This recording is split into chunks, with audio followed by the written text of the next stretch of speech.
미주은행의 변정규 상무님 나오셔서요. 제 생각으로는 약간 외국인의 시각을 조금 읽어볼 수 있는 저는 이제 그런 시간이 좀 될 것 같아서 기대가 좀 많이 되는데요. 네. 우리 박사님이 소개를 해주시죠. 네네. 이분 이력이 엄청나세요.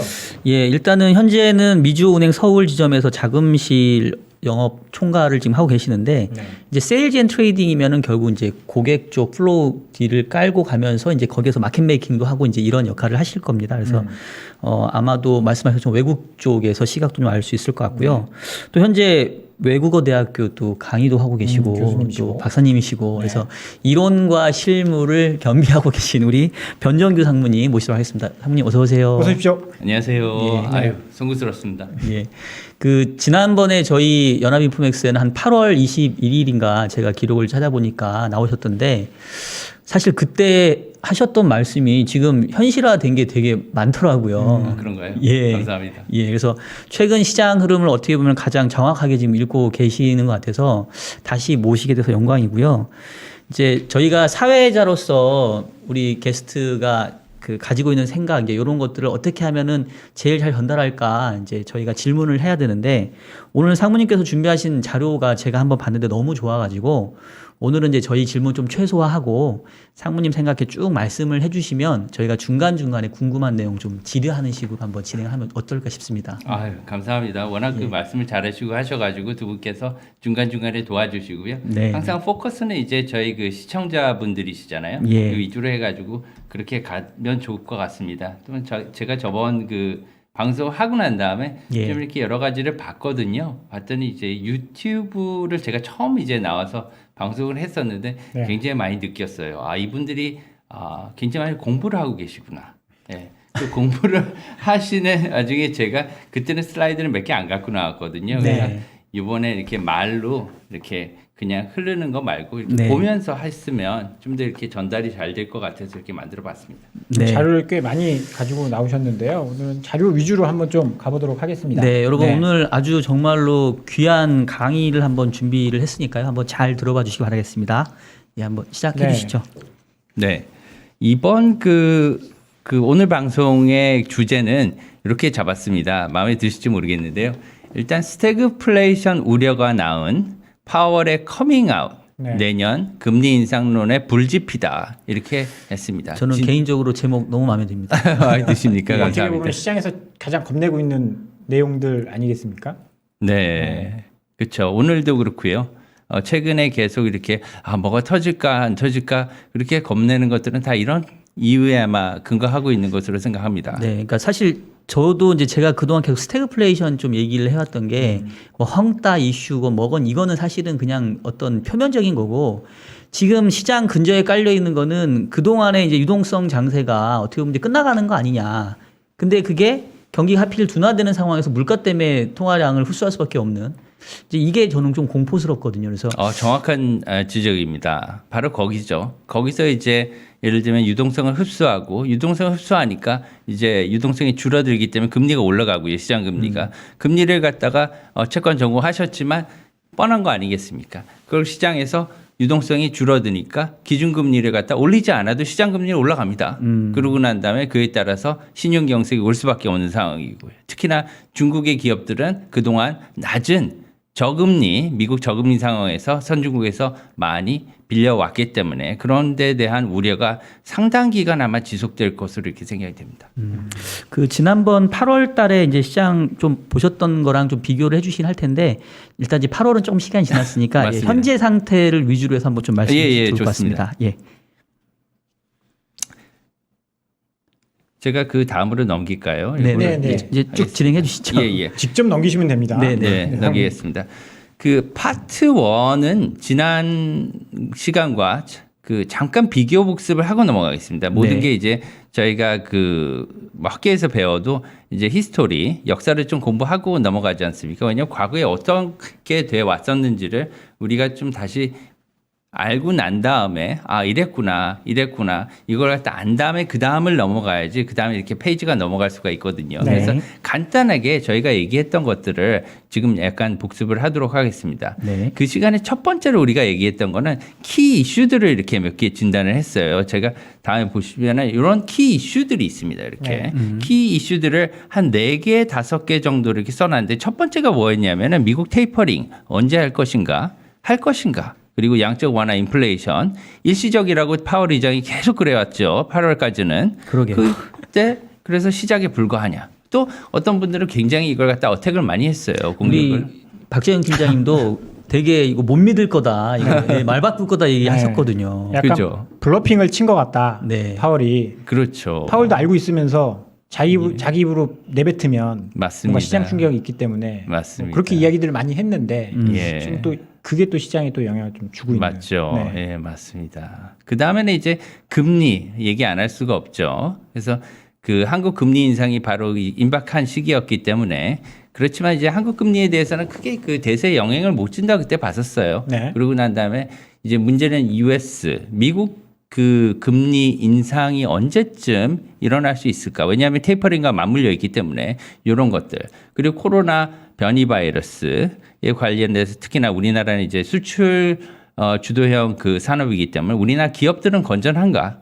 예, 이런 것들. 그럼 마지막으로 이제 자본 자산 시장이 제가 저번 시간에 이제 그 제목이 뭐였냐면은 달러발 통화 가치, 더 나아가서 자산 가치의 변동에 대해서 이렇게 제목을 써놓은 거거든요. 그래서 결국은 이것들이 미국의 달러가 변동을 한다. 그죠? 테이퍼링, 그 다음에 금리 인상. 그러면은 자본 자산 시장에 큰 변화가 온다. 그럼 내 돈은 어떻게 할 것인가? 결국은 이거죠. 이제 투자를 어떻게 할 것인가? 주식, 채권, 환율이 다 변동할 텐데 요것들을 갖다가 이제 어떻게 했는지 잠깐 보시고요. 두 번째는 뭐냐면 FOMC 결과가 이번에 또 있었지 않습니까? 9월 네. FOMC.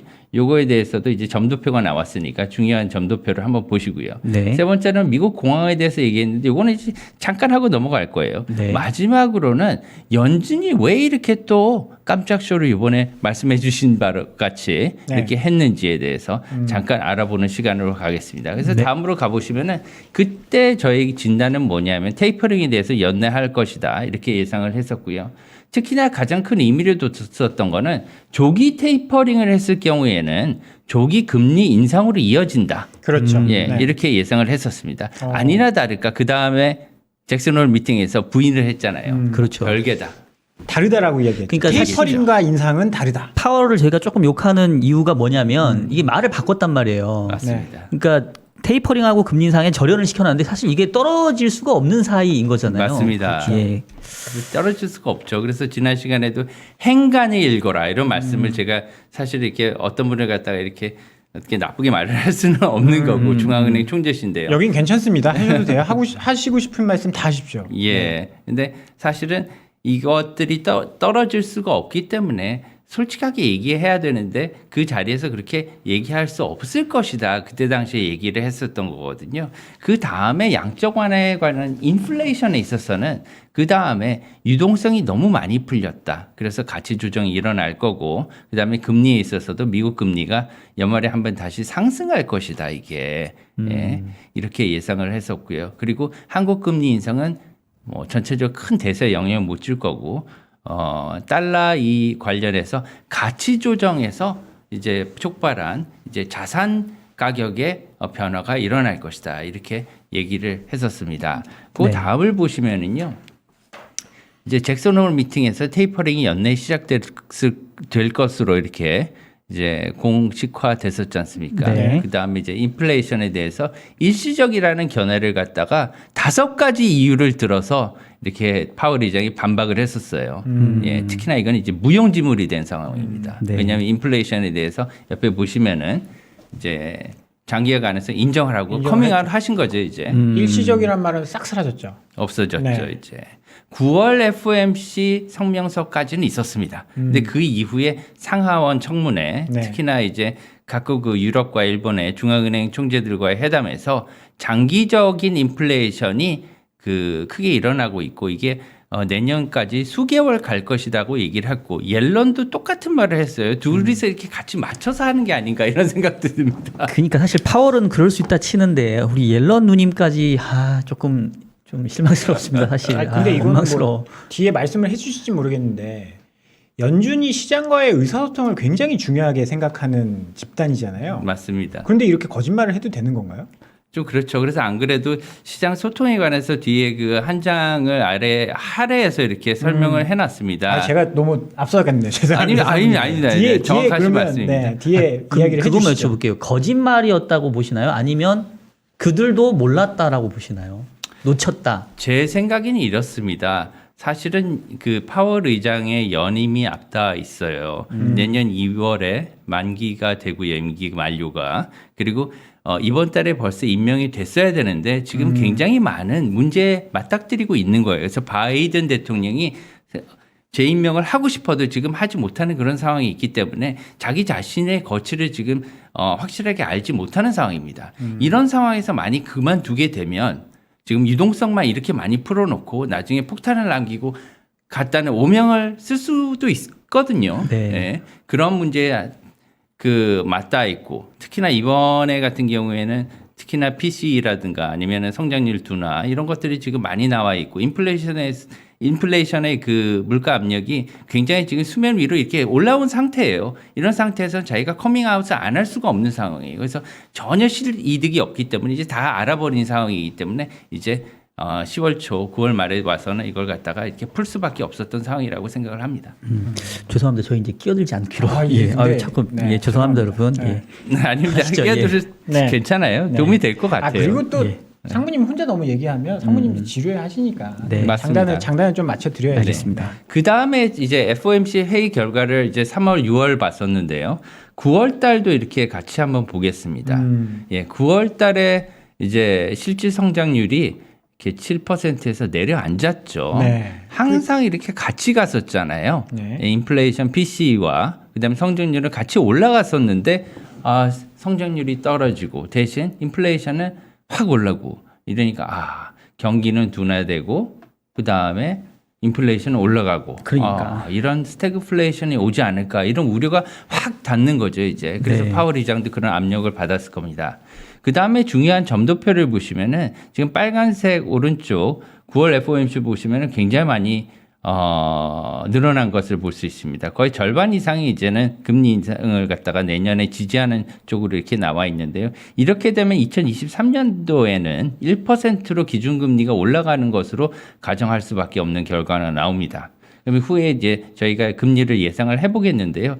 이제 이 정도로 이렇게 빨리 올라가면 사실은 BOK 수준보다도 더 빨리 올라갈 수 있는 가능성이 높습니다. 그렇기 때문에 그에 대해서 저희가 많이 대비를 해야 되는 거고요. 이제 그 다음으로 저희가 그 대공황에 너무 얘기가 많이 나와서 이걸 갖다가 뭐 시중에서도 뉴스도 그렇고 많이 나왔지 않습니까? 그렇기 때문에 객관적으로 통화정책, 재정, 공급, 임금 측면에서 이렇게 8월 20일 날 이렇게 비교를 해봤었어요. 그래서 통화량, 통화 정책에 있어서는 공히 같이 위험하지만 나머지는 좀 보류하는 상태. 특히나 공급 측면은 생산자 물가는 상승 추세라서 좀 주목은 하고 있지만 아직은 보류하고 싶다.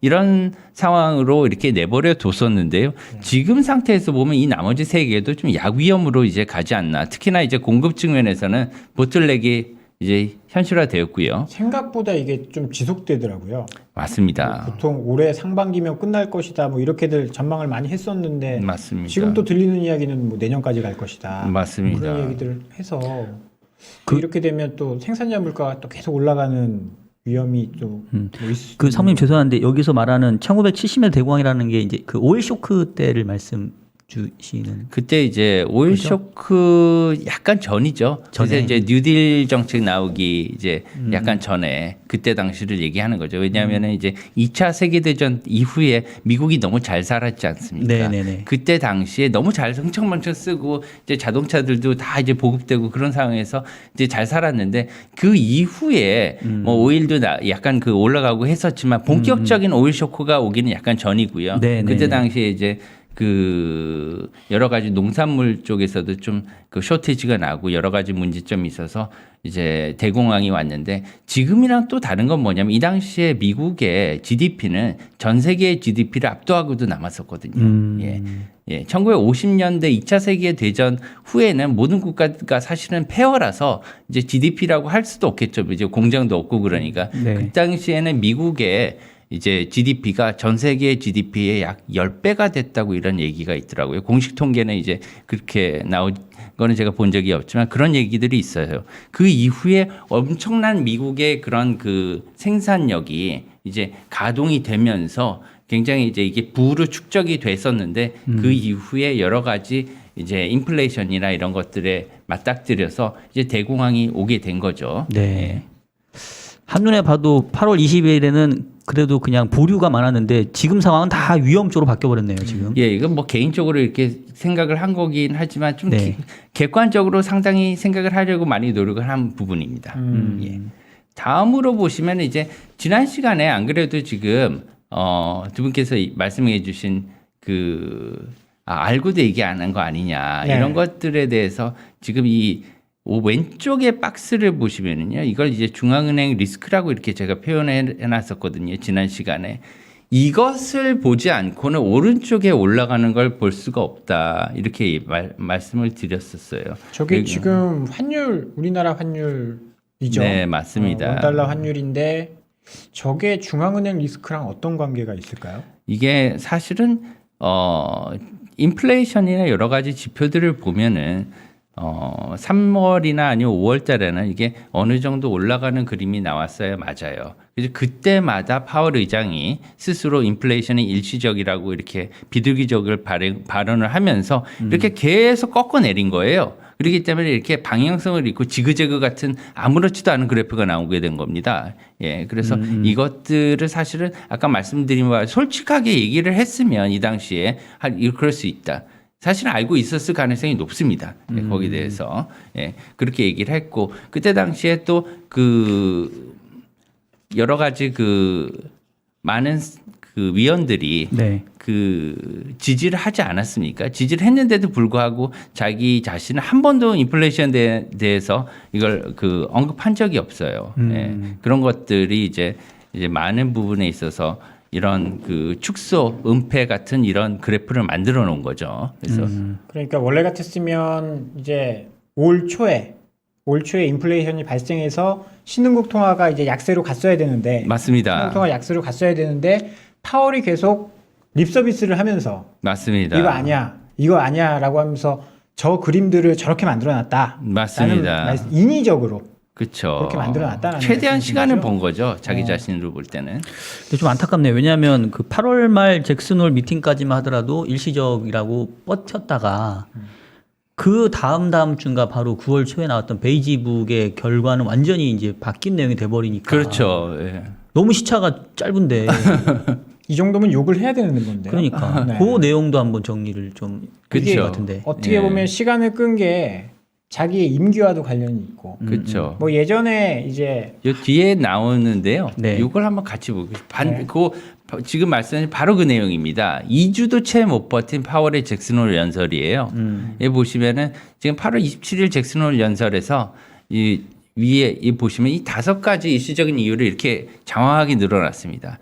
표를 갖다가 7개를 썼어요. 보통 뭐 표가 한 3, 4개인데요. 잭슨홀 미팅은 7개를 썼는데 그중에 6개가 직간접적으로 인플레와 관련된 거였고요. 1개만이 이제 고용에 관계된 거였습니다. 그래서 인플레와 고용에 이렇게 중심을 둬서 연설을 했었는데 이런 것들이 전부 다 이제 무용지물이 나중에 된 거죠. 베이지북이 나타나면서 이렇게 베이지북에서 지역들은 임금의 급등을 보고하고 있다. 그리고 대부분의 지역은 상승 추세를 강하다. 스트롱이라고 이렇게 아주 직접적으로 이렇게 해놨습니다. 네. 이걸 갖다가 뒤집을 수는 없겠죠. 그러니까 이제 소위 커밍아웃을 하신 거죠. 이렇게 해서 할 수밖에 없는 상황. 특히나 자신의 그 거치와도 연결돼서 이런 두 가지와 연결이 돼서 이렇게 아마 인정할 수밖에 없었던 걸로 이렇게 생각을 합니다. 그래서 이런 상황이 있었을 때는 우리 시청자분들께서는 이걸 말씀드린 이유가 뭐냐 하면은 항상 행간을 읽어라 이거예요. 예를 들면은 뭐 그 제가 옛날에 누구 그 연애하는 시절을 봤는데요. 편의점에 갔는데 모찌가 하나밖에 없었답니다. 그래서 남녀가 모찌가 뭐죠? 모찌, 네. 예, 찹쌀떡입니다. 미지원에. 미지원. 죄송합니다. 왜 그래, 지금? 공식 용어. 미지원에. 예, 찹쌀떡이 하나밖에 없어서 하나를 갖다가 사가지고 왔는데 여자친구가 그 남자친구분한테 그렇게 얘기를 하셨대요. 자기 먹어. 나는 배 고프지 않아. 나는 좀 약간 아까 먹은 게 있어서 자기가 먹어. 이렇게 얘기를 했는데 남자가 속도 모르고 이걸 덥석 먹어버렸대요. 눈치 없네. 그 다음에 여자가 울었대요. 아이고. 예, 이거는 행간을 읽을 수가 없었던 상황인 거죠. 행간을 읽게 되면은 나중에 그와 반대되는 좋은 결과가 있을 수 있습니다. 그래서 나중에 중앙은행이든 여러 가지 기관들에서 운영하는 그런 그 리포트나 아니면 상황을 보실 때 항상 그것들을 염두에 두시고 이렇게 투자를 하시는 것이 좋을 걸로 이렇게 생각이 듭니다. 그래서 다음을 이제 보시면 이제 과거는 끝났고요. 현재로 이제 돌아갈게요. 타임머신 돌아왔습니다. 이제. 네, 이제 지금부터가 지금이 이제, 중요하죠. 네. 이제 뭐 과거야 네. 지나간 거니까. 그죠? 현재 이제 첫 번째로 보면은 이제 달러발 통화 가치가 재조정이 일어난다고 했는데 그러면은 주요 통화들이 어떻게 됐는가? 그렇죠. 예를 들면 달러발 통화 가치가 일어난다고 했으면 달러는 강해지고 왜냐하면 항상 두 개는 상대적인 거잖아요. 환율이니까요. 네. 달러, 유로, 그다음에 달러, 파운드, 달러, 원, 달러, 위안, 그렇죠? 네. 교환 이렇게 가치죠. 네. 교환 가치죠. 교환 비율, 그렇죠. 교환 비율. 네. 그렇죠. 그래서 상대적인 가치입니다. 예, 그래서 상대적인 그 가치를 가격으로 이렇게 만들어 놓은 거죠, 환율은. 그래서 그 가치가 어떻게 바뀌었는지를 이제 지금 현재에 와서 보겠습니다. 어떻게 변했는지. 네. 이게 그러면 저희가 말했던 게 맞느냐 틀리느냐 나타날 수가 있겠죠. 두 번째로는 달러발 또 금리도 여러 가지 자산이나 다른 그 자본 시장에 영향을 준다 그랬었는데 그럼 금리는 어떻게 변동을 했을까 이것도 보시고요. 그리고 마지막으로 달러발 주식 시장, 그죠? 아이고.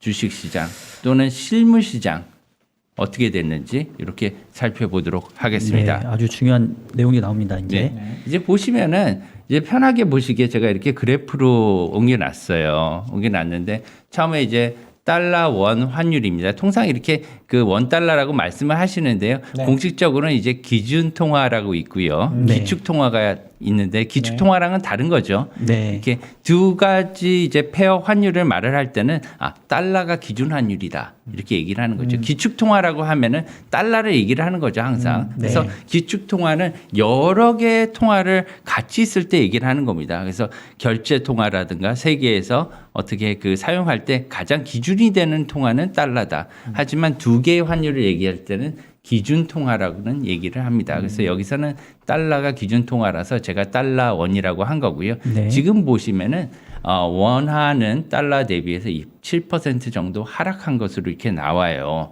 6월 이후에 이렇게 보시면은 우리 원화만 제가 말씀드린 거는 원화만 달러 대비 약해진 게 아니다. 예.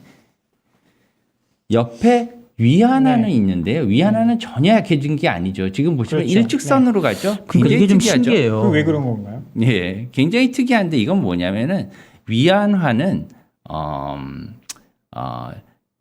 그 저희 같은 이런 자유 그 환율 제도가 아닙니다. 그렇죠. 이거는 고시 환율 제도입니다. 그렇기 때문에 고시 환율 제도라서 당국에서 이것을 이제 컨트롤을 하는 시스템이거든요. 근데 컨트롤 하는데 중국 당국에서 최근에 조금은 이제 그 루스하게 이렇게 시장에 약간 맡겨놓은 측면이 많이 있었는데 최근에는 여러 가지 이슈가 많이 생겼어요. 중국 내에 아시잖아요.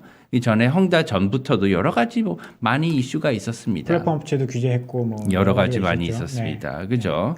그런 것들 때문에 이제 보다 보니까 중국이 보니까 환율이 좀 올라가도 문제가 있어요. 환율이 올라가면은 달러가 강해지고 위안화가 약해지는 겁니다. 네. 위안화가 약해지니까 중국 위안화의 대외 신인도에 좀 영향이 오는 것 같아요. 이런 생각도 할 수 있습니다. 왜냐하면 지금은 이제 위안화를 갖다가 세계 기축 통화로 만들고 싶은 그런 움직임이 중국 내에는 분명히 있거든요. 디지털 통화도 지금 사용하게 하고요. 이런 부분에 대해서 약간 문제점이 있을 수 있어요. 환율을 갖다가 밑으로 내리자니 좀 다른 또 문제가 납니다. 예, 이렇게 되면 중국의 위안화가 강해져요. 그렇게 되면은 이제 수입 물가가 좀 세집니다. 이제 수입 물가가 세지면은 국내에 이제 소비자 물가 CPI가 좀 확 올라가게 되는 거죠. 이런 것들은 또 바라지 않아요. 또 게다가 지금 국내에 여러 가지 문제점들이 있는데 이런 것들을 이제 보다 보니까 지금 찾은 게 한 4.45에 4.5 정도 이 정도에서 중국이 굉장히 편안해하는 것 같습니다. 그냥 이 레벨에서 오르지도 내리지도 않는 길을 원한다. 예, 그러니까 예. 뭔가 의도된 현재 상태로 움직이고 있다 예, 이런 말씀인 예. 거죠. 달러당 6.4에서 6.5 예, 요 사이에서 계속 네. 이 사이에서 지금 내려가지도 올라가지도 않고 이렇게 계속 하고요. 이런 환율은 당분간 좀 갈 것 같습니다. 안 그래도 이제 7, 8월 달에도 당분간 이렇게 갈 것이라고 예상을 했었는데 좀 굉장히 오래 가는 편이거든요. 그리고 이 말씀은 뭐냐면은 중국 당국이 이 레벨을 굉장히 편하게 여기고 있다는 거예요. 특히나 예전부터 전통적으로 우리나라 원화와 중국 위안은 동조화 현상을 굉장히 많이 보였어요.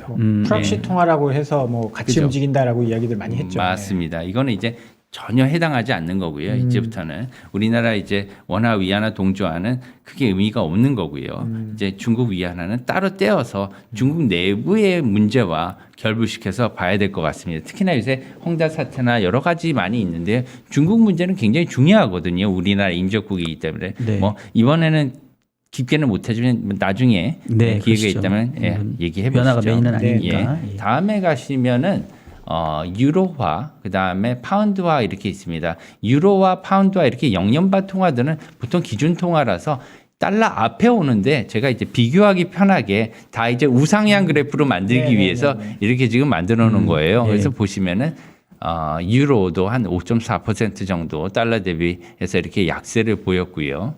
또한 파운드화도 4% 이상 이렇게 약세를 보였다. 이런 말씀은 뭐냐면 전체적으로 달러 테이퍼링, 그다음에 금리 인상에 대한 가능성들 때문에 이렇게 금융시장에 큰 변화가 지금 오고 있다. 이런 것들을 나타내는 지표들입니다. 다음을 보시면 이제 옌도 있는데 옌은 테이퍼링이 예상됐을 때부터 급격하게 약화된 통화 중에 하나입니다. 보통 옌 같은 경우에는 달러와 옌의 금리 차에 굉장히 민감하게 반응하는 통화입니다. 이게 이제 달러가 금리가 올라가면 상대적으로 옌이 굉장히 약해지는 거죠. 두 개는 다 사실은 옛날 전통적으로 안전자산으로 이렇게 안전통화로 구분이 됐지만 지금은 엔화가 안전통화라는 공식은 거의 많이 사라진 상태입니다. 예. 그리고 마지막으로 달러 인덱스를 보면은 모든 것을 통화를 한 게 이 달러 인덱스라고 보시면 돼요. 6개의 통화의 가중치긴 하지만 저희가 달러가 강해졌는지 약해졌는지를 보면 주로 이제 달러 인덱스를 보지 않습니까? 네. 이것들을 이렇게 시청자분들께서는 보고 달러가 어떻게 가치가 변했구나 이렇게 보시면 될 것 같습니다. 뭐 달러만 강세였고 나머지 통화는 다 약세였다라고 정리를 해야 되겠네요. 네. 사실은 제가 여기 안 넣었지만 호주불이라든가 여러 통화들이 다 약세였습니다. 특히나 신흥국으로 갈수록 조금 더 약세는 많이 보였고요. 그래서 달러발 가치 조정이 그렇게 많이 영향을 준 것이고요. 네. 앞으로도 이것이 지속될 것으로 이렇게 저희가 생각을 하고 있습니다. 그다음에 이제 그 금리가 최근에 또 상당히 관심사인데. 맞습니다. 예. 예. 다음에 이렇게 제가 이제 금리에 대해서 그 프랑스 국기네요. 이게 빨간색, 파란색, 하얀색. 아이고 그러네요. 이렇게 세 가지 이제 요거는 그 알아보시기 편하게 제가 색깔을 이렇게 넣어놓은 건데요. 30년, 10년, 5년짜리 이렇게 미국 국채를 연속적으로 놨는데 다 그래프는 비슷하지 않습니까? 비슷하고 이제 달러 그 금리가 작년 그 말 12월 달부터 시작해서 올 초까지 무섭게 사실은 올랐었어요. 3월 정도까지 굉장히 그렇죠. 많이 올랐죠. 네. 그죠? 그래서 뉴스에도 굉장히 많이 나왔지 않습니까? 네. 그 이후에 조금 많이 이렇게 주춤하면서 내려왔어요. 굉장히 이제 많이 내려왔고 10년물 같은 경우에는 뭐 1.1, 1.2, 1.1까지도 이렇게 떨어졌습니다. 내려왔었죠. 예. 그죠? 그래가지고 이게 반대로 가는 거 아니냐? 사람들은 이렇게 오를 것 같은데, 그런데 그것을 설명하는 방법은 이제 리플레이션 트레이딩이라고 저희가 다 생각을 했었죠. 이제 인플레이션을 갖다가 인위적으로 조금 이제 조장을 하면서 거기에 대해서 저희가 좋은 의미의 인플레이션, 뭐 경기도 좋아지고 그쵸. 뭐 이런 의미. 맞습니다. 네. 착한 의미, 좋은 근데 의미죠. 사실 지금 상무님 이야기 들어보니까 약간 이것도 파월이 만들어낸 저희 금리 올라가는 게 인플레이션의 영향이어서 올해 초에 올라간 건데 맞습니다. 경기가 좋으니까 올라간 거야 이런 식으로 다 말을 만들어내고 금리도 이렇게 팍팍팍 찍어 누르면서 그런 현상들이 좀 나타난 게 아닌가라는 생각들이 좀 드네요. 맞습니다. 네. 사실은 이것들을 통해서 아마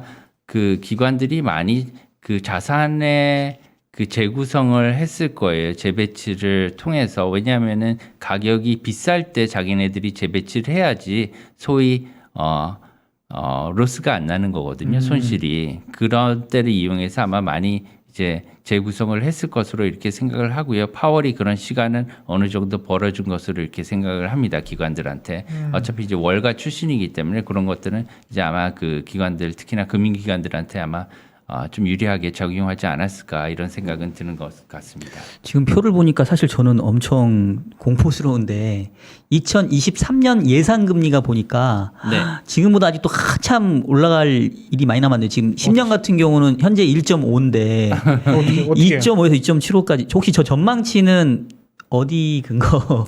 이거는 대체로 저희가 그 지금 그 점도표 있잖아요. 네네네. 아까 점도표에서 그 예상치를 바탕으로 해서 구성을 한 겁니다. 제가 이렇게 임의로 쓰는 게 아니고요. 아까 보시면은 몇 년도에 몇 명의 의원들이 이렇게 찍었다. 이렇게 해서 거기에 약간 왜냐하면 지금으로부터 뭐 한 6개월 이후에는 더 많은 수가 이제 금리 인상을 갖다가 더 빨리 하는 거에서 치중을 할 거거든요. 이제 그게 늘어나는 추세이기 때문에 그걸 약간 반영해서 이렇게 한 건데요. 네. 제 생각에는 아주 많이 높게 잡은 것 같지는 않습니다. 그렇지만 많이 높죠. 현재 볼 때는. 그러니까 이게 컨센서스를 지금 적어 두신 거라는 아까 거죠. 그거가 예를 들면 2023년에는 그 기준금리가 1% 이상으로 올라간다. 약 1.5%까지 올라갈 수 있다는 가정하에 만들어낸 예상금리입니다. 그러면 4번 정도 인상.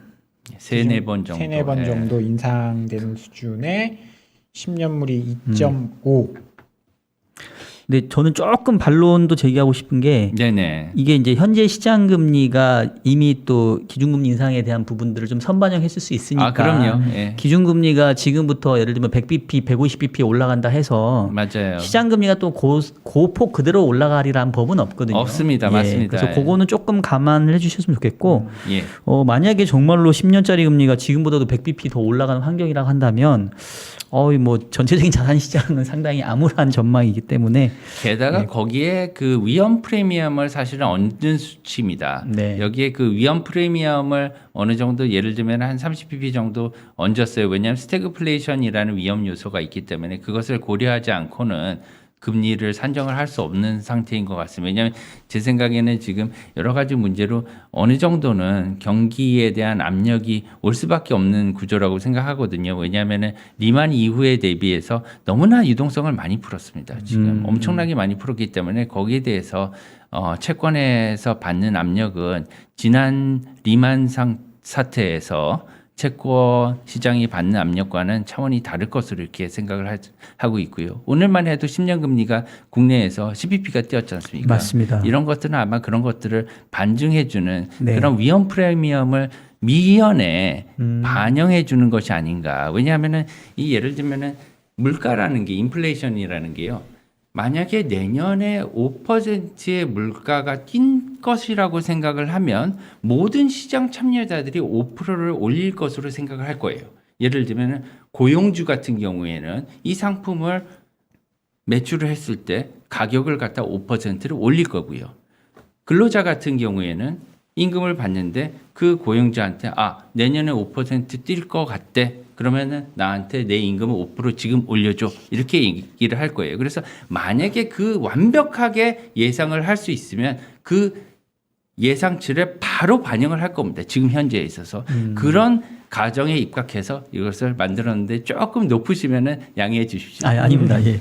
그 다음 페이지가 마침 또 국내 금리에 대한 내용인데 맞습니다. 앞서 일부에서도 지금 나침판님이 차트를 보여주셨는데 그 미국채 10년짜리 금리는 3월 말 고점까지 아직 못 갔어요. 왜냐면 그때 1.77인가 고점이었는데 현재 1.5 중반대니까. 맞습니다. 근데 우리 국고채 10년 금리는 3월 말 고점을 이미 훌쩍 뛰어넘었거든요. 맞습니다. 그러면 이제 국내 금리가 미국 금리보다 크게 더 튄 건데 그 배경을 지금 상무님 보시기에는 위험 프리미엄을 준 거다 이렇게 보신다는 거죠. 정확합니다. 예, 위험 프리미엄이 사실은 위험 프리미엄이라면 사실은 신용이에요. 이게 신용. 채권은 신용이고 국가도 신용이고 기업도 신용입니다. 모든 그 금융거래에 있어서는 신용이 없이는 거래가 할 수가 없는 거죠. 그래서 제가 지난 시간에 유태인들이 신용거래를 할 때 다이아몬드 거래를 할 때는 각서를 쓰지 않는다. 그 다음에 계약서를 쓰지 않는다. 그냥 한 번에 허그로 끝난다. 이 말씀을 드렸는데요. 왜냐하면 그만큼 위험에 대해서는 시장은 민감한 거죠. 그래서 지금 특히나 유동성이 이렇게 풀렸는데 그걸 갖다가 어떻게 거둬들일 것이냐. 그리고 내년의 중반까지 테이퍼링을 완료하겠다고 벌써 스케줄을 어느 정도 공표한 상태지 않습니까 지금. 네. 그러면은 1200억 불 우리나라 돈으로 약 130조 정도 140조 정도 되는 금액인데요. 그럼 6월 정도까지 만약에 마무리를 한다. 그럼 11월 달에 만약에 공포를 한다. 발표를 한다. 그리고 12월 달에 시작한다. 그리고 6월에 마친다. 이것을 가정했을 때 약 200억 불 정도를 월 줄여야 되겠죠. 되는 결과가 나오는 거죠. 그렇죠. 이거는 상당히 큰 규모의 압력으로 특히나 주식보다도 채권 시장이 더 크게 다가올 것으로 저는 생각을 해요. 그래서 지금으로부터 그 채권 시장의 압력이라는 거는 미국 시장도 물론 크겠지만 특히나 신흥국이나 그 위험 프리미엄을 더 떠안아야 되는 쪽의 시장에 있어서는 위험 프리미엄을 더 많이 줘야 되지 않을까. 그래서 조달을 미리 하지 않은 기업들 같은 경우는 상당히 어려워질 수 있다. 이런 생각도 하고 있습니다. 지금까지 사실은 테이퍼링 이전에 파월 이전이 굉장히 시장에 호의적이었기 때문에 여러 가지 조치들을 많이 했어요. 가계와 기업들에 대해서 공히 지원을 직접 해준 연준은 이때까지 없었습니다. 가계에 대해서 지원을 직접 해준 게 참 대단한 거죠. 기업도 대단한 거예요. 네. 연준이 이때까지 역사상 코퍼레이트 본드라고 하죠. 회사채 투자 적격 회사채를 인수해 준 적이 없었죠. 없었어요. 네, 처음 해준 거잖아요. 근데 이제는 정권본드까지 해줬습니다. 이번에는. 그리고 개인까지 사실은 중소기업 500인 이하를 갖다가 전부 다 대출을 해준 거고요. 이 대출은 갚지 않아도 되는 대출이었습니다. 이런 것들을 합해 보면은 지금 굉장히 많은 그 도산이 일어날 수 있는 가능성들이 시장에 있어요. 특히나 우리나라만 해도 지금 신용카드라든가 이런 거에 대해서 제가 굉장히 그 위험을 많이 생각을 하고 있거든요. 왜냐하면 지금 정부나 여러 가지 그 민생 차원에서 한도를 많이 올려줬지 않습니까? 그리고 연장시켜주고 기한도 이런 것들이 구체적으로 나와 있는 자료는 제가 못 봤어요. 지금 그런 것들이 어떻게 될 것인가? 채무 탕감을 해줘야 될 텐데 내년에는 이분들이 아마 채무 탕감을 원할 거예요. 이 다 지금 올려도 된다 이런 상황으로 거의 보여질 수밖에 없는 게 왜냐하면 거기에 대해서 저항이나 이런 것들도 거의 없습니다. 그래서 그 말은 뭐냐면은 이것을 갖다가 탕감해 주겠지 정부에서 이렇게 생각을 하고 있는 거죠. 왜냐하면 미국도 해줬는데 왜 우리나라는 안 해줘? 이럴 수 있습니다. 국내 금리 얘기가 나온 김에 또 다음 주 화요일 날이 또 우리 10월 금통위가 있거든요. 네네. 지금 8월 달에 금리 인상을 하고 연내 금리 인상은 한 번은 한다라는 게 사실은 시장에서의 컨센서스인데 지금 분위기로는 뭐 10월하고 11월 남았는데 연말까지 뭐 11월까지 기다릴 필요 있어? 뭐 10월에 바로 해버릴 것 같은 사실 분위기이기도 해요. 맞습니다. 혹시 상무님 보시기에 요번 사이클에서 우리 한국은행의 기준금리는 상단은 어느 정도까지 혹시 예상을 하실 수 있을까요? 지금 0.75지 않습니까? 예.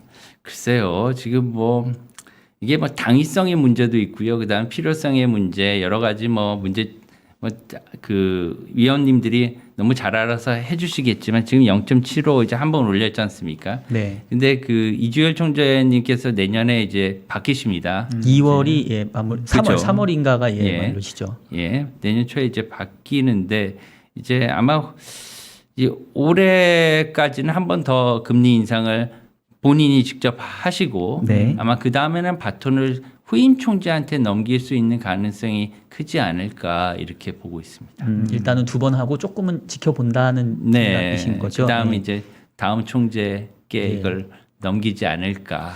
그렇죠. 그러니까 테이퍼링에 대비한 금리 인상 한 2번 정도 하고 예. 그다음 본 게임 이제 미국이 뭐 빠르면 내년 하반기에는 금리 인상 올릴 테니까 맞습니다. 그때 또 우리가 좀 해야 되는 부분이 있겠죠, 그죠?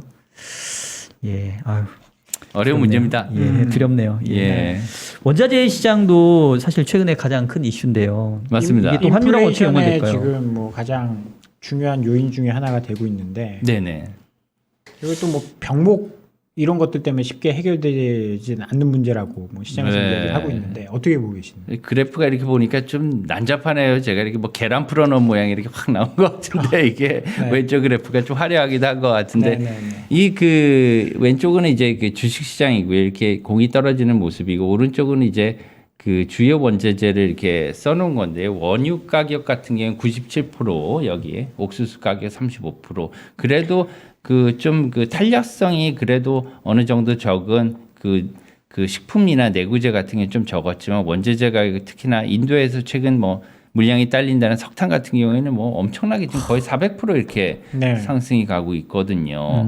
이런 지금 이건 이제 대표적으로 그 파월 의장도 언급했던 이 공급에 대한 병목 현상, 이제 영국 그 다음에 중국 모두 이렇게 공급에 대한 병목 현상이 일어나고 있습니다. 이런 것들을 이제 그 쉽게 아마 해결하기는 참 어려울 것 같아요. 그렇지만 원유 같은 경우에는 충분히 이제 좀 증산이나 이런 것들이 어느 정도는 좀 이때까지 대비해 왔기 때문에 많이 돼 있기 때문에 석탄이나 이런 것들은 좀 그 상대적으로 중요도가 지금에 와서는 현대에서는 좀 낮아졌기 때문에 어느 정도는 이제 해결할 수 있지 않을까. 한 몇 개월 정도 내년 한 초까지는 해결할 수 있지 않을까 이렇게 보고 있습니다. 길게 가지는 않을 것 같습니다.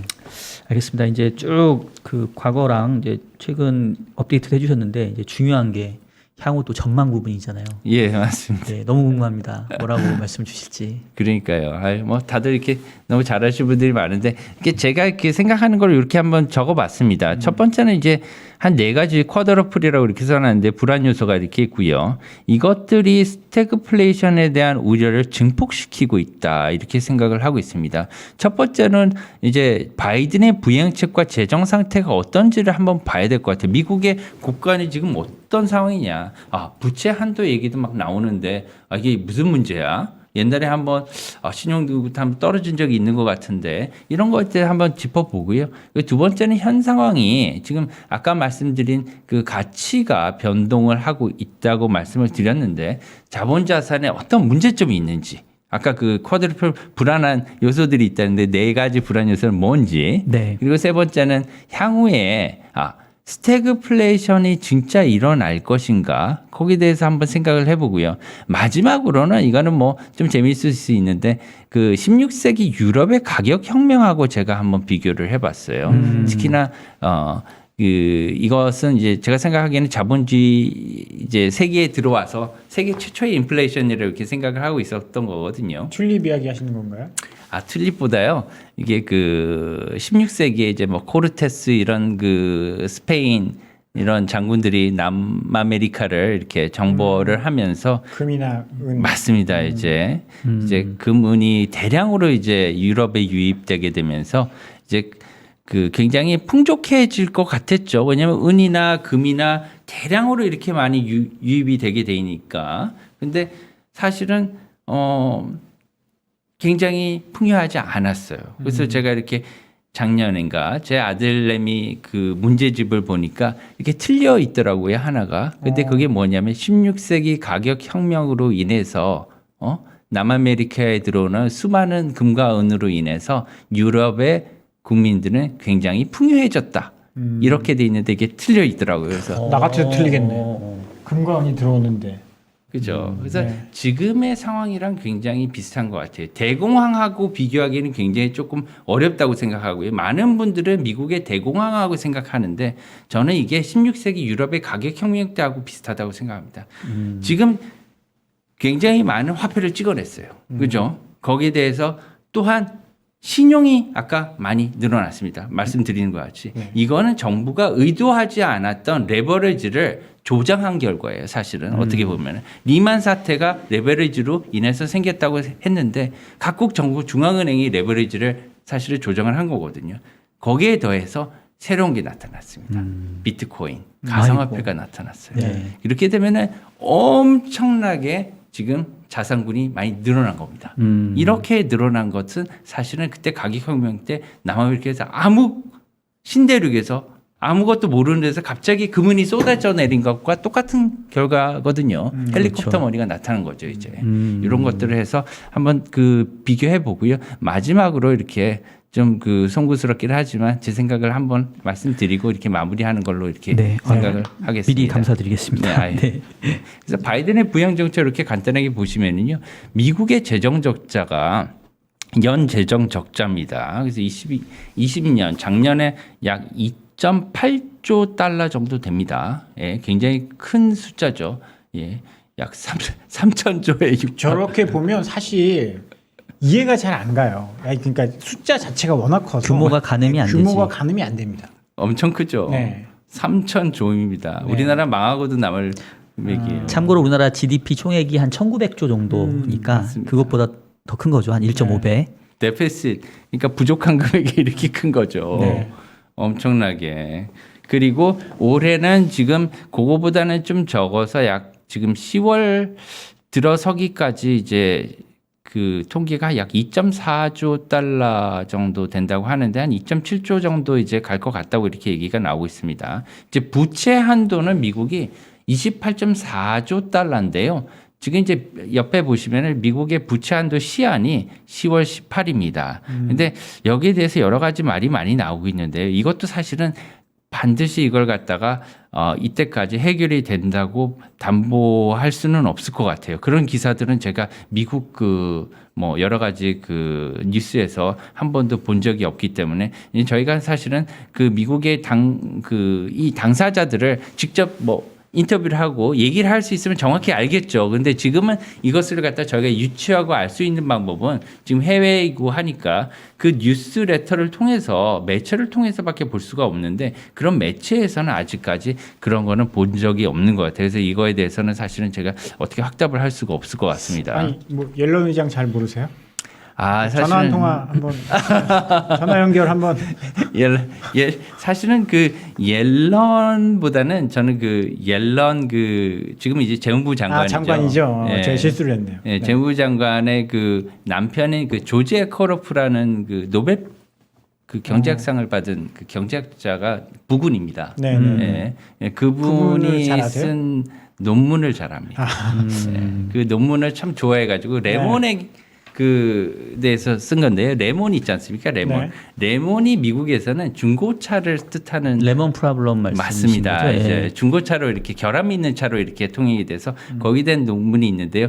참 그 뭐 영어 참 어려웠지만 흥미진진하게 읽었던 기억이 납니다. 그래서 옆에 이렇게 보시면 바이든이 엄청나게 통 큰 부양 정책을 했습니다. 여기 보시면은 4.28조에 달하는 특히나 이 뭐 인프라 계획이나 미국 가족 플랜은 10년 장기간으로 이렇게 플래지를 한 건데요. 아까 그 말씀해 주셨듯이 사회자분께서 4.28조면은 사실은 감이 안 오는 금액입니다. 5천조가 가까운 금액을 와, 이 금액이 어디서 났을까요, 참. 그죠? 거기에 미국 GDP의 약 20%가 넘는 금액입니다. 이렇게 많은 돈을 갖다가 지금 뿌렸고 뿌리겠다고 얘기를 하고 있는 겁니다. 다음으로 보시면은요. 자, 그러면 이 상황에서 저희 현실을 한번 진단을 해볼게요. 그러면은 과도한 양적 완화를 한 거는 사실이에요. 앞으로는 조금 고통스러울 수가 있습니다. 그죠? 지금도 저희가 그 초입에 들어가고 있지만 더 많은 시기가 올 거예요. 예. 특히나 여기에 좀 안 좋은 악재들이 좀 있어요. 특히나 지금 연준은 좀 매파적으로 이렇게 변해가고 있지 않습니까? 특히나 파월 의장 본인이 지금 약간 매파적으로 변해가고 있는 그런 모습을 보이고요.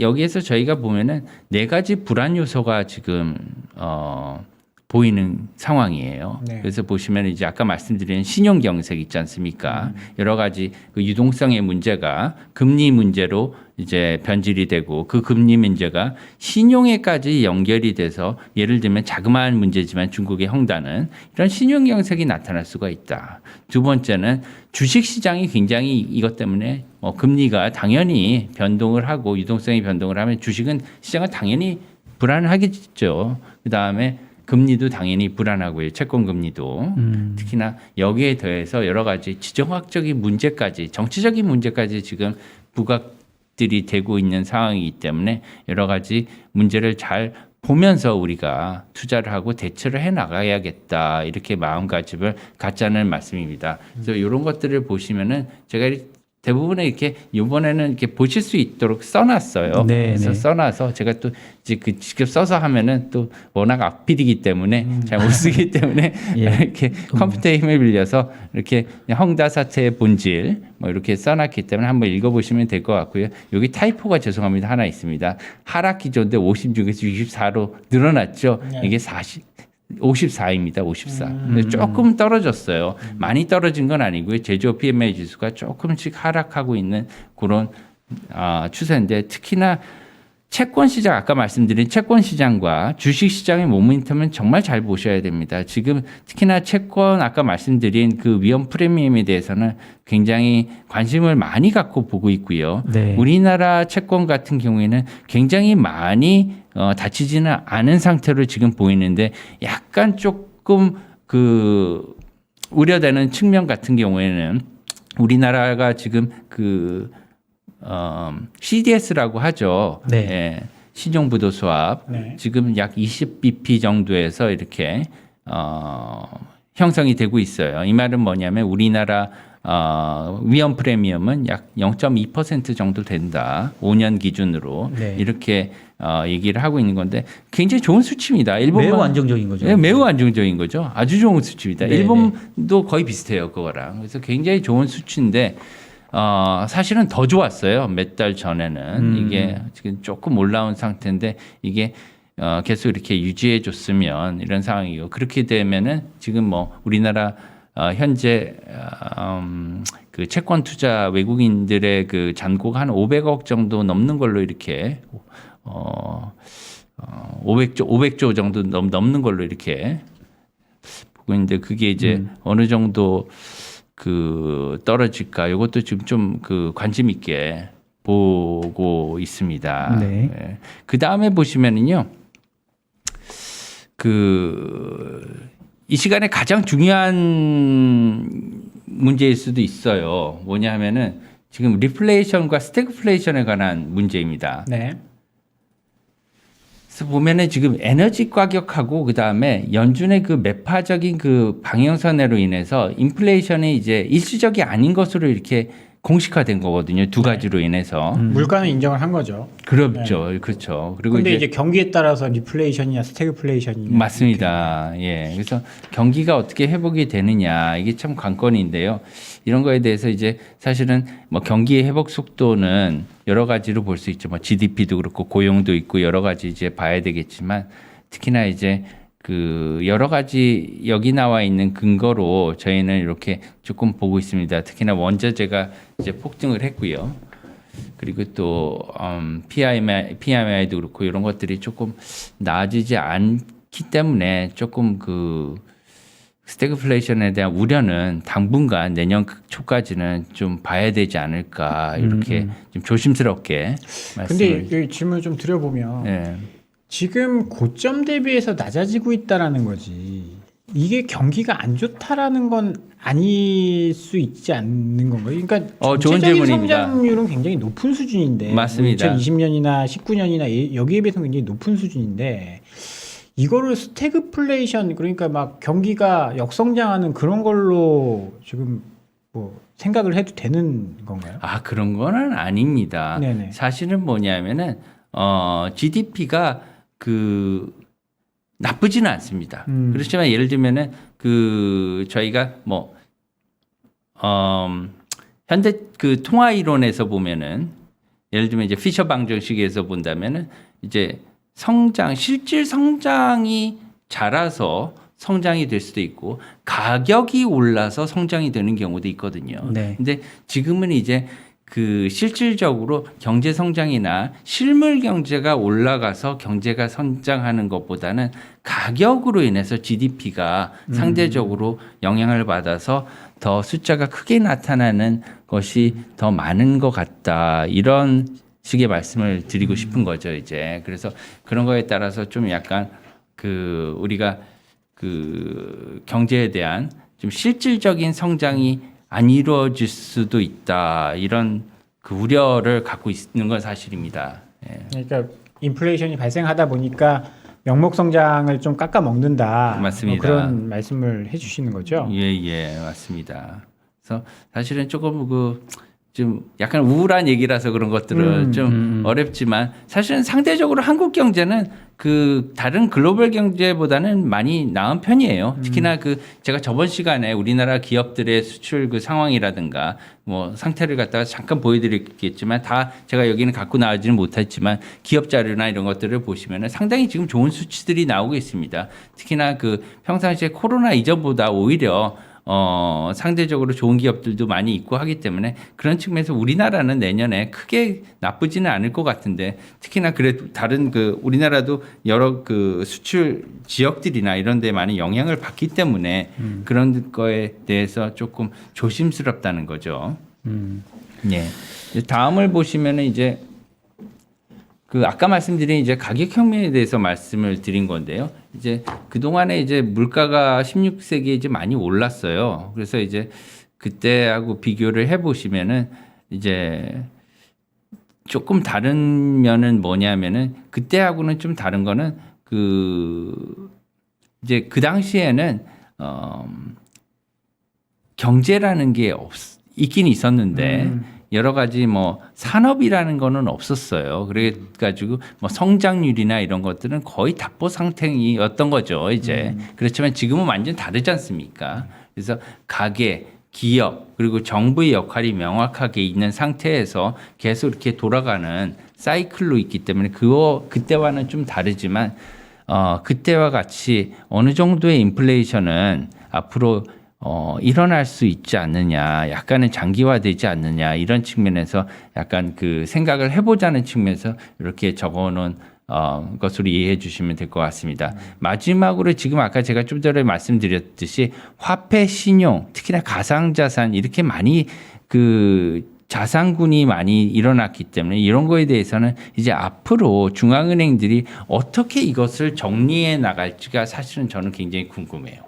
예, 앞으로 이제 뭐 소설도 보면은 굉장히 앞에서 이렇게 많이 이렇게 가다가 나중에 그냥 예를 들면 지진이 나서 다 죽는다 이렇게 막장으로 이렇게 하면 재미가 없지 않습니까? 하지만 하나하나 각계 격파로 해서 이것을 잘 정리해 나가는 그런 모습을 보여줬으면은 차후에 이러한 여러 가지 이번에도 비체계적인 위험으로 인해서 나타난 사고 아닙니까? 이 코로나19라는 게 그런 비체계적인 위험이 났을 때 우리가 대처할 수 있지 않을까 이렇게 생각이 들고요. 다음에 이제 마지막입니다. 이제 개인적인 견해인데요. 이제 아까 그 좀 전에도 이제 사회자께서 말씀해 주셨듯이 이제 테이퍼링은 이제 뭐 지금 좋은 상태입니다. 지금 많이 이제 풀렸고 경기도 나쁘지 않아요. 그렇지만 이제 테이퍼링은 양적 완화를 완전히 이제 끝낸다는 게 아니고 그리고 그 예전의 유동성을 갖다 다 흡수해서 빨아들이겠다는 게 아니고요. 지금 계속 하지만 테이퍼링은 그 유동성 그 공급을 조금씩 줄여 나가겠다 이런 의미거든요. 그렇기 때문에 옛날의 유동성으로 돌아간다는 건 아니다. 이렇게 써놓은 겁니다. 그래서 명확하게 이렇게 말씀을 드리고요. 특히나 앞으로는 실무적으로는 미국이 이제 경제 성장률을 약간 포기를 하고 양적 완화에 둘 다 갈 수는 없는 거잖아요. 그렇죠. 그렇기 때문에 양적 완화를 어느 정도 이렇게 축소하는 방향으로 가지 않을까 이렇게 생각을 합니다. 그래서 앞으로는 이제 여러 가지 저희가 예전에 배웠듯이 그런 것들이 다 정석이라고 생각해요. 포트폴리오 투자를 해라.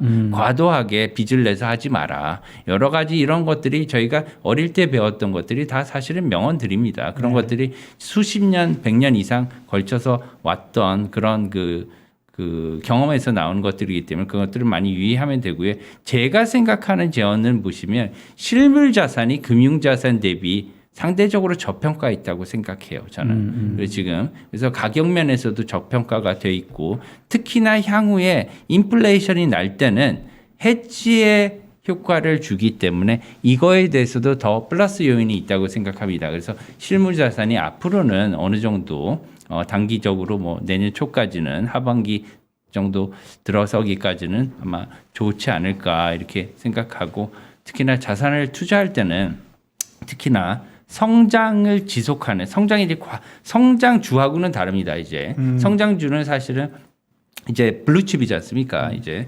블루칩하고는 다른 거예요. 저희가 예를 들면은 그 성장을 갖다 지속 꾸준히 조금씩이라도 할 수 있는 예를 들면 뭐 배당주하고 같은 개념이죠. 이제 네. 좀 이제 성장을 지속해서 꾸준히 조금이라도 갈 수 있는 이러한 자산이 좋겠다. 그리고 두 번째는 인플레가 아까 말씀드렸듯이 어느 정도 해지될 수 있는 자산이면 좋겠다 이렇게 생각이 되는데요. 특히나 그 보시면은 뭐 부동산을 많이 말씀하시는데 뭐 주택이고 프라임 부동산 같은 경우에는 물론 뭐 세금 효과를 갖다가 제외한다면은 뭐 당연히 해지에 대한 그런 그 효과가 크겠죠. 그렇죠. 뭐 상업용 부동산 같은 경우는 이제 뭐 지금 코로나19도 있고 하기 때문에 어느 정도는 그 공실률이나 이런 것들을 생각을 해야 되겠지만 인플레이션에 대한 해지는 실물 자산이기 때문에 있긴 있을 겁니다. 뭐 특히나 그 곡물이나 아니면 원자재 같은 경우는 아까 말씀을 드렸지만 반드시 해지에 대한 그런 그 영향이 효과가 있고요.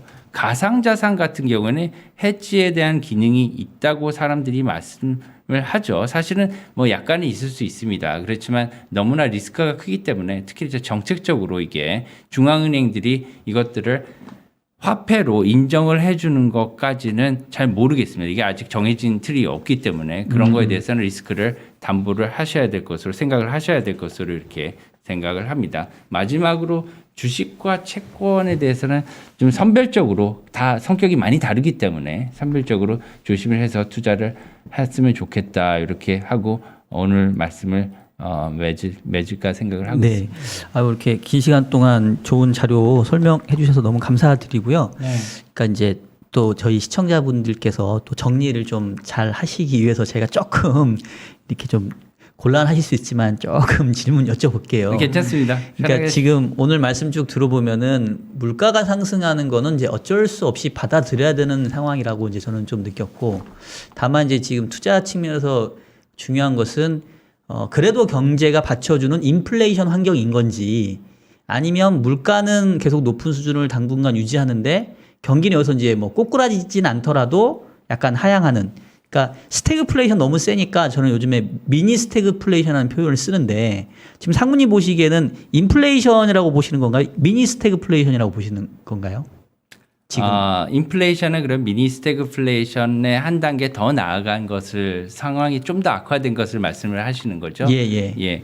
지금 상태에서는 인플레이션이라고 생각을 합니다. 아직까지는 뭐 공장 가동률이나 이런 것들이 급격하게 떨어지거나 아니면 실업률이 특히나 나타나고 있지는 않거든요. 네. 한국의 실업률, 미국의 실업률이 그렇게 나쁘지 않습니다. 뭐 대공황하고 사람들이 많이 비교를 하는데 그때하고 가장 큰 차이점은 지금 실업률이 그때같이 높지 않은 거예요. 거리에 나앉은 사람 거의 없습니다. 그래서 전부 다 소위 미국에서 베일아웃이라고 얘기했죠. 또 아까 다 구제를 해줬기 때문에. 그리고 500인 이하 사업장, 우리나라도 마찬가지입니다. 이제 그 고용 지속 프로그램을 계속 운영을 해왔기 때문에 그걸 갖다가 언제까지 이렇게 연장을 하느냐가 문제인 거예요. 그걸 계속 연장을 해줘 왔단 말이에요. 지금도 미국에서는 연장을 해주고 있고 우리나라도 아마 연장을 해줄 것으로 생각하는데 이런 것들이 언제까지 지속을 할 수 있을까? 분명히 한계가 올 거예요. 이것을 갖다가 지속하지 못할. 안 그러면 이것들을 계속 해줘야 되는 건 어떻게 보면은 조금 그 정부 쪽에서도 무리가 갈 수 있고 모럴 해저드가 있을 수도 있고요. 왜냐하면 이걸 해주면 모든 사람한테 다 해줘야 되는 거거든요. 특정 기업과 특정 사람한테만 해주고 누구는 안 해주고 이 상태에서도 도산이 나는 기업들이 있단 말입니다. 그러면 누구는 해주고 누구 안 해주고 이런 것들이 여러 가지 문제가 있기 때문에 어떤 명확한 원칙을 아마 세울 것으로 이렇게 생각을 하고요. 그때까지는 지금 인플레이션에서 크게 벗어나지는 않을 것 같아요. 문제는 그것을 갖다가 정부가 가드를 올렸을 때 어떻게 경제가 반응하느냐가 큰 문제일 것 같습니다. 가드를 올렸을 때 특히나 금리를 미국에서 올렸을 때는 이것은 미니 인플레이션 정도로는 가지 않을까. 미니 스태그플레이션 그렇게 되면 이제 어느 정도 경제가 이제 충격을 받는다는 거죠. 이제 충격을 받는 거는 한번 충격을 받으면 이제 경제 그 주체들 그리고 기업들은 다 연쇄적으로 연결이 돼 있기 때문에 연결을 조금씩 받을 수가 있죠. 그래서 지금까지는 도산한 기업이 있었습니까? 없었죠. 없었지 않습니까? 한번 제가 뭐 코로나로 도산했다는 기업이 있었단 말 미국 우리나라 못 들어봤습니다. 코로나 이후에 파월 의장의 업적은 그것도 하나 있을 수 있습니다. 그래서 도산한 기업이 없다. 예. 자영업자분들이 아마 악재가 집중된 것 같은데 저 마지막 하나 더 여쭤볼게요. 네, 편하게 지금 해주세요. 채팅창에서 사실은 이제 아까부터 계속 질문을 해달라고 요청이 있었는데 어쨌든 이제 외환시장을 주로 보시니까 근데 사실 뭐 이렇게 전망을 여쭤보기 되게 민망하긴 해요. 근데 그래도 뭐 달러 인덱스 기준 내지는 원달러 환율 기준으로 요번에 어떻게 보면 이제 뭐 상단 내지는 조금 중요하게 보시는 저항선 뭐 이런 숫자를 혹시 좀 말씀해 주실 수 있으면 좀 부탁을 드리겠고 거기에 덧붙여서 최근에 이제 달러 스마일이라는 얘기들이 이제 나오잖아요. 맞습니다. 스파이 커브.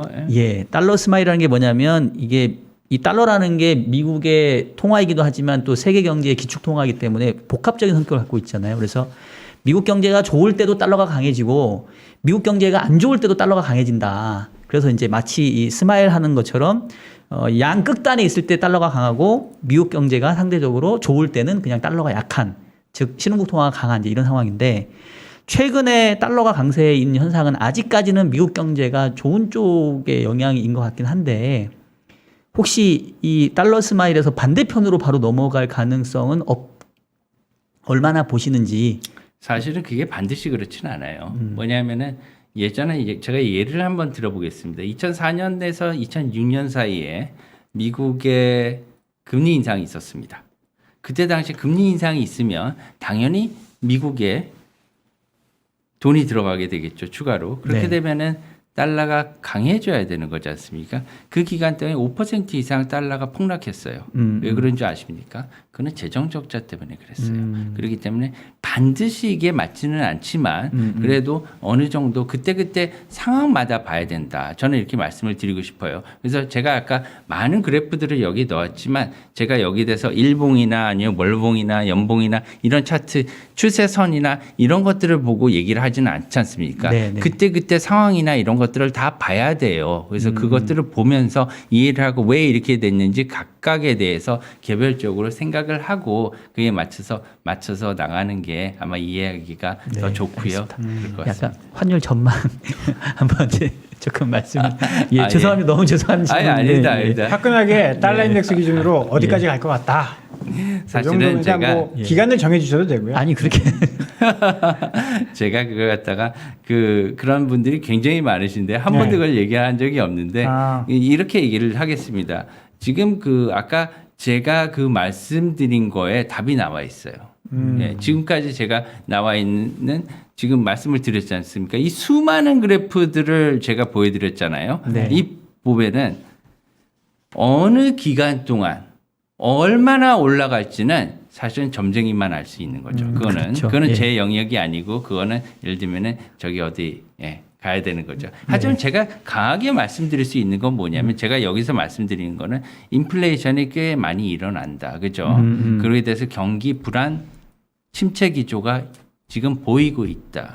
그리고 여러 가지 자산 시장에 자본 시장에 구조적인 변화입니다. 스트럭처럴 체인지가 일어난다. 그 와중에 그러면 달러 강세가 일어난다고 제가 지난번에서 얘기했고 다른 방송에서는 제가 심지어 이런 말을 했었어요. 중앙은행이 달러 가치 조정에 대해서 뭐 그 강세를 막을 수도 없다고까지 얘기를 했었고요.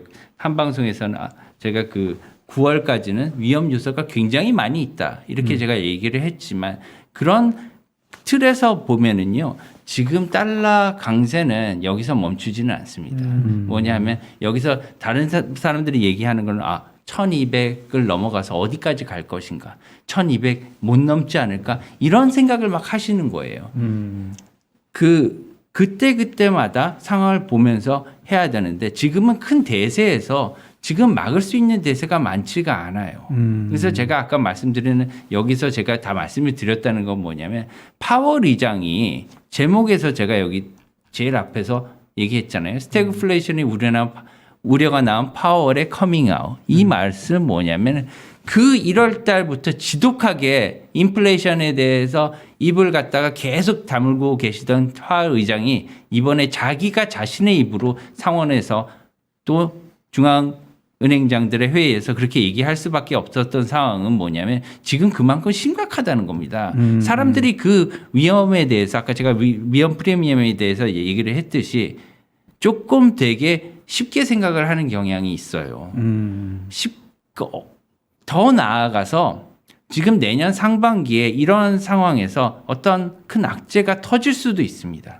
제가 아까 그 연쇄 도산까지는 말씀드리고 싶지 않은데 연쇄 도산이 일어날 수 있는 가능성도 있다고요. 이런 것들이. 그런 것들 갖다 일어난다는 게 아니고 그런 걸 굉장히 조심을 해야 되는데 지금은 코로나 초기의 부양책의 상황, 부양책을 썼을 때의 상황과는 굉장히 360도 다른 상황입니다. 지금은 부양을 다시 해서 그 유동성을 넣을 수 있는 그런 상황이 아니에요. 계속 지금 환자를 봤을 때 환자한테 약을 너무 많이 투여하면 나중에 부작용이 나지 않습니까? 그렇죠. 지금은 부작용이 일어나는 단계예요. 어느 정도 썼어야 되는데 너무나 빨리 리만 상태하고 비교했을 때 얼마나 강력하게 대처를 했습니까? 너무나 빨리 많은 양을 넣었기 때문에 그 약을 갖다가 지금 빼낼 수도 없는 거예요. 지금 빼내는 게 아니고 이제는 조금 덜 투여하자는 거지 않습니까? 그렇죠. 그러면은 그걸 갖다가 이제는 앞으로 또 많이 투자한다? 불가능해요.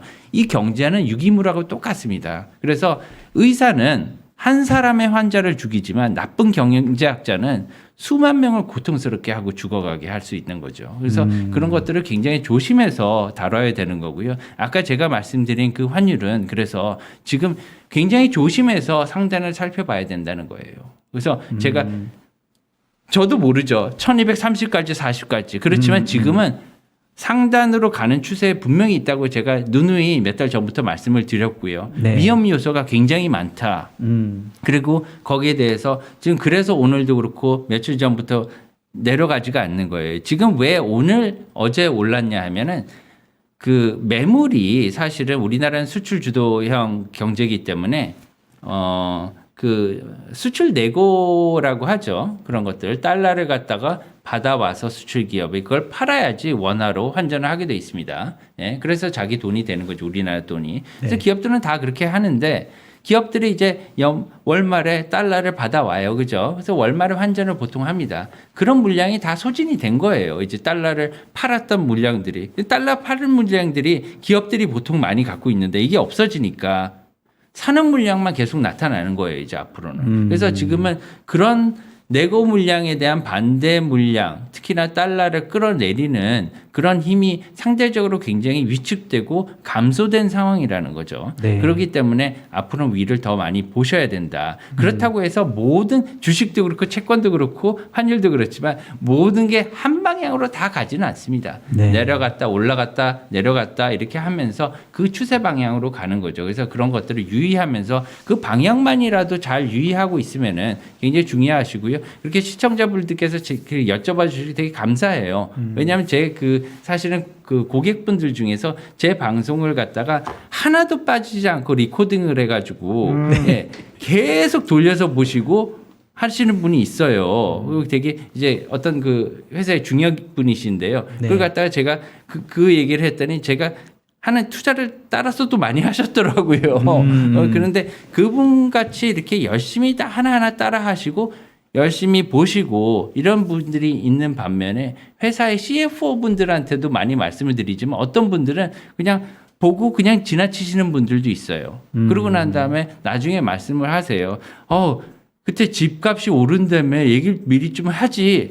작년에 말씀을 드렸잖아요.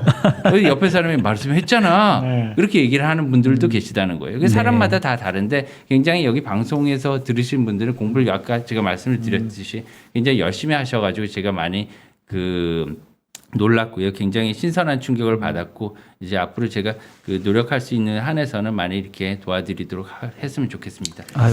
네, 오늘 아주 긴 내용이고 좋은 내용을 이렇게 좀 전달을 해주셨는데 시간이 좀 굉장히 오래됐습니다. 오랜 시간 이렇게 많은 내용 전달을 해주셔서 감사하고요. 뭐 상무님은 사실 시간이 되면 좀 더 긴 시간으로 좀 모셔봤으면 좋겠어요. 더 이제 뭐 다른 연준 이야기도 하고 제가 여쭤보고 싶은 이야기 굉장히 많았는데 시간 관계상 사회자님 근데요. 제가 이제 한는 게 한정돼 있어가지고 똑같은 얘기를 갖다 계속 네. 똑같이 하기 때문에 아유, 또 한 번만 불러주시면 됩니다. 겸손하시기까지 합니다. 예, 또 한 연말 정도에 한번 또 연말 정도에 한번 모셔가지고 또 예. 모시도록 하고요. 예. 지금까지 미지은행의 변정규 상무님이었습니다. 감사합니다. 감사합니다.